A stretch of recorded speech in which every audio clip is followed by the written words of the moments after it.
Le Centre international de conférences de Bamako a servi de cadre, le samedi 17 décembre 2022, à la tenue du 3e congrès ordinaire de la Convergence pour le développement du Mali, CODEM. La cérémonie d'ouverture de ce congrès était présidée par le président du parti CODEM, Ousseini Amionguindo Dipoulo, en présence des militants, sympathisants, délégués du parti, des responsables des partis amis de la CODEM et de nombreuses autres personnalités. Au cours de la cérémonie d'ouverture, le président de la CODEM, Poulo, a fait savoir qu'il y a des signes qui nous permettent de douter de la bonne foi de certains acteurs de premier rang pour une organisation régulière, transparente, démocratique et inclusive des élections, en raison de la violation de la nouvelle loi électorale dans la mise en place des structures de l'EJ. Les travaux de ce 3e congrès se sont focalisés sur 3 axes majeurs, qui sont un bref aperçu de la vie de la CODEM depuis son dernier congrès en 2017, l'état des lieux de la nation, l'offre politique de la CODEM pour sortir le Mali des crises récurrentes.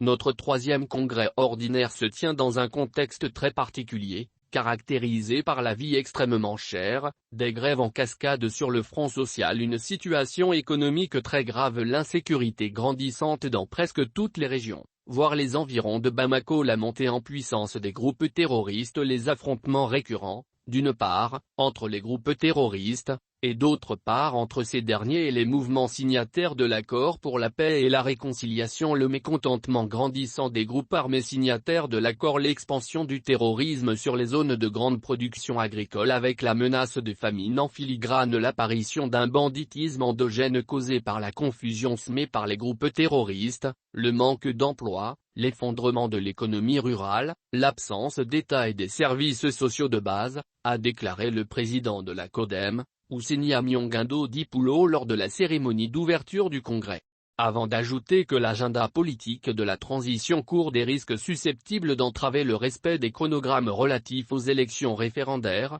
communales, régionales, législatives et présidentielles qui ont été rendues publiques par le gouvernement, le 3 juillet 2022. De toute évidence, il y a des signes qui nous permettent de douter de la bonne foi de certains acteurs de premier rang pour une organisation régulière, transparente, démocratique et inclusive des dites élections, en raison notamment de la violation de la nouvelle loi électorale dans la mise en place des structures de l'EJ, le manque d'un dispositif transparent et inclusif d'approbation des candidatures aux prochaines élections, les nombreux griefs relatifs au projet de la nouvelle constitution, le manque de fichiers électoraux fiables, jusqu'à nos jours, a-t-il dit. En outre, Poulo a lancé un appel aux plus hautes autorités de prendre les dispositions idoines pour l'organisation et la tenue d'élections apaisées et sécurisées, devant garantir le succès du processus électoral de 2023 à 2024. Nous suggérons au président de la transition de s'impliquer personnellement pour apaiser les tensions avec la classe politique et la société civile afin de créer des conditions idoines pour des élections crédibles et acceptées de tous.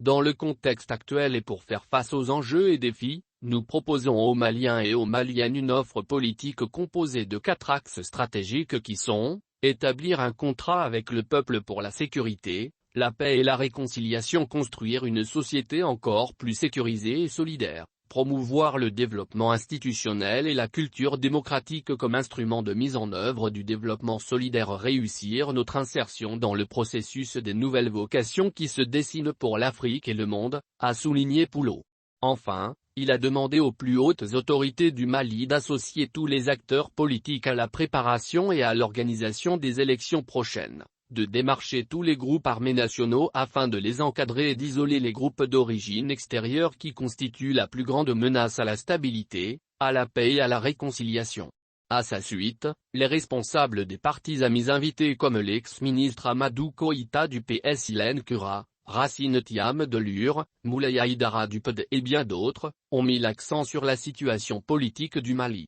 Par ailleurs, ils ont saisi l'occasion pour souhaiter plein succès aux travaux du congrès de la CODEM.